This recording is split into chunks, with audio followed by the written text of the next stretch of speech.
In the first part of this video, we explored a peculiar news story that circulated about the Kuwaiti Crown Prince, a figure whom the Kuwaiti royal family claims never existed, allegedly converting to Christianity. We unpacked how this strange report feels less like an actual news and more like a calculated propaganda, subtly pointing us towards deeper hidden truths. It's a narrative that seems designed to say more than meets the eye, leaving us questioning what's really happening behind the scenes.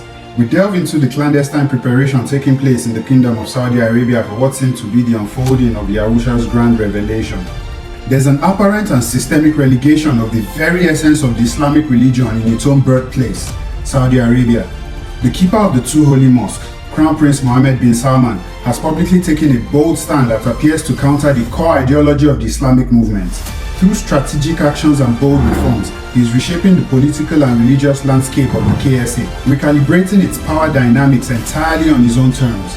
These moves signal not just a transformation of Saudi politics, but also a deliberate shift in how religion is perceived and practiced in the kingdom. Is this preparation for something greater, or is it a part of a broader hidden agenda? Imagine the keeper of the two holy mosques standing before the global community, making an unprecedented declaration: Yahusha is king. This will literally shatter centuries-old paradigms, upending theological frameworks and cultural identities worldwide. This revelation will challenge the core beliefs of over 1 billion adherents, especially coming from a figure who symbolizes the highest authority in the Islamic world.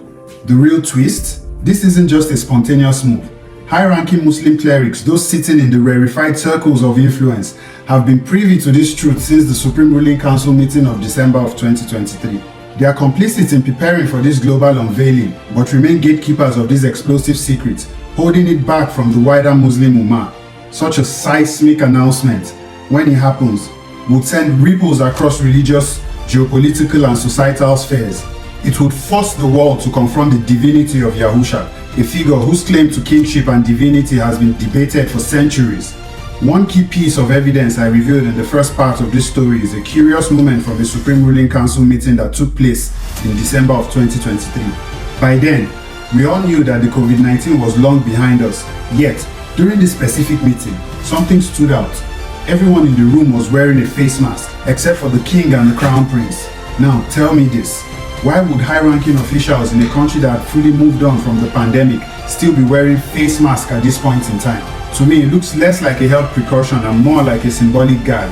The face mask, in this context, feels like it was placed there for a reason. It's not just about the COVID anymore. It's a symbolic gesture, a silencing tool, a message being sent, and the fact that the king and the crown prince weren't wearing it, that tells me everything I need to know about who holds the real power in the room and who is orchestrating what is happening in the KSA. Could this meeting have been an indirect hint, a power play hidden in plain sight? The symbolic nature of it cannot be ignored. These are heavy claims and I don't make them lightly. As you can see, they are backed up by solid evidence and irrefutable proof. I only arrived at these conclusions by divine inspiration, after my meeting with the handler who confirmed certain aspects that led me to connect these dots. What I'm revealing here are facts and truths that must be told, the kind of truths that can set us free indeed. And I believe it's about time we face them. Whatever is supposed to happen must happen already, because the shift is already underway. A new earth is coming, and the details of this monumental change are unraveling right before our eyes. Now, this is the smoking gun and the third event from the very heart of the Gulf region, underscoring a truth that many continue to resist. Yahusha is real and his revelation is imminent. These events are not random. They are not mere coincidences. They are signs intricately woven into the fabric of global events, pointing towards an unfolding prophecy. Each detail, each occurrence carries weight, declaring a message that reverberates beyond the natural realm. Together, they form a trail that can no longer be ignored, a trail that leads us to one undeniable conclusion: we are witnessing the fulfillment of ancient truths. I'll also use this event to prove the broader point that all sports, as celebrated as they are rigged. They are not merely games but tools, one of many ways to distract the masses while subtly feeding them subliminal messages. These events lay bare the extent to which these distractions are meticulously crafted, keeping people's focus on spectacle while veiling the profound truths waiting to be seen. On October 28, 2023, the world witnessed the Battle of the Baddest, a highly anticipated boxing match held in Riyadh, Saudi Arabia. This crossover event pitted WBC heavyweight champion Tyson Fury against former UFC heavyweight champion Francis Ngannou. Ngannou, stepping into the boxing ring for the first time, was the underdog, yet he defied expectation, even managing to knock Fury down. The match ultimately concluded with Fury winning by split decision, but not without drawing massive global attention as these two champions from different realms clashed in an unforgettable encounter. What I just shared about the boxing match is what everyone saw, the public story that spread across headlines and captivated viewers worldwide. But now, I'm about to reveal something few know. Beneath the spectacle, this crossover match had a message far deeper than what met the eye. It was in reality a subtle proclamation, a symbolic nod to the coming of Yahusha HaMashiach and a homage to the bride of Christ.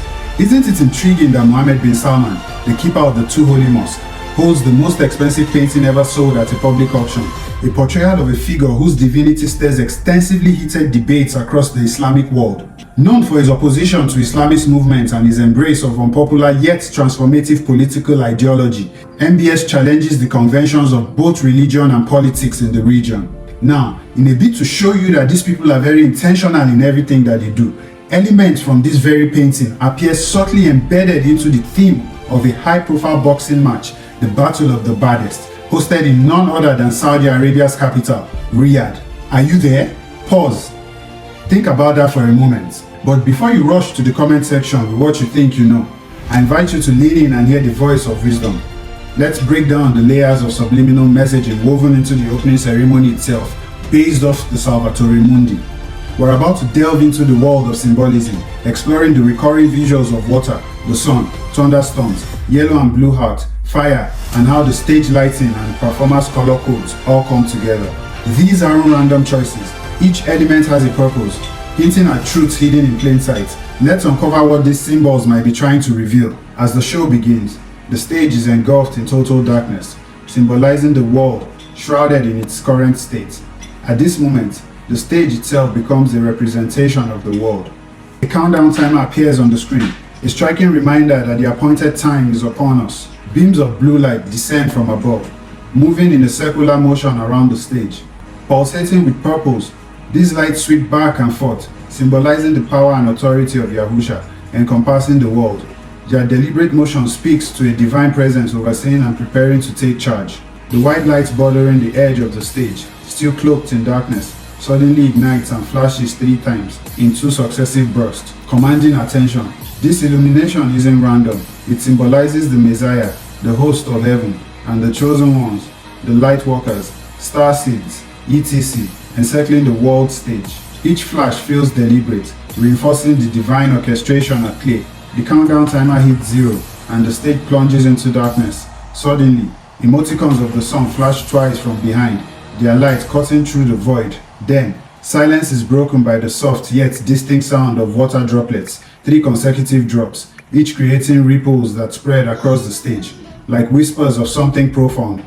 All the while, the faint strains of the song's intro build into the background, creating an atmosphere thick with anticipation. The sun and water together symbolize the bride of Christ, with water also representing the knowledge of God flooding the earth. This imagery reflects the prophecy of Isaiah 11, specifically the latter part of the verse 9, which declares, "For the earth shall be full of the knowledge of Yahuwah as the waters covers the sea."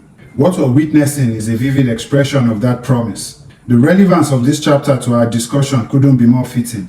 Isaiah 11 speaks not only to the first coming of Yahusha HaMashiach, but also foreshadows the second coming. By now, you've probably noticed that this isn't just a coincidence. The colorful emojis and images we use so often, like the sun, water, thunderstorm, and the yellow and blue hearts, mirror the exact themes presented in this opening ceremony. These symbols are anything but random. Each one is intentionally placed to convey a message. Take for instance the sun and the water emojis. They are not mere visuals, they are the handler's distinct social signature. Through these symbols, we see a subtle alignment and a coded language that goes beyond words. They speak of forces at work, signs embedded in plain sight, meant for those who have eyes to see and ears to hear. Now, these are the posts that the handler and I have shared, and it's not a mistake, you're seeing the same symbolism right here. By the way, here's something that might intrigue you. A brief detour from our main topic, but it's worth noting because it connects to the other personal stories and will eventually be told. The bride of Christ is often said to be the church, or the body of believers.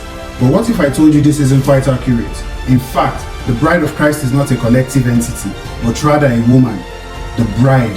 Yes, you heard that right. A woman.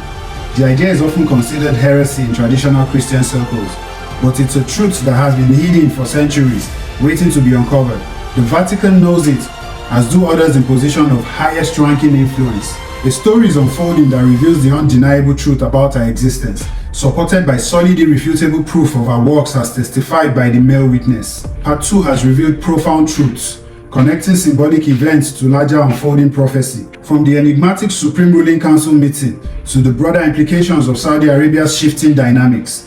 We see a pattern emerging, one that calls for reflection and readiness. And yet, as we dig deeper, we encounter details like the revelation of the bride of Christ, a truth so hidden and misunderstood that it redefines what we thought we knew about the divine prophecy.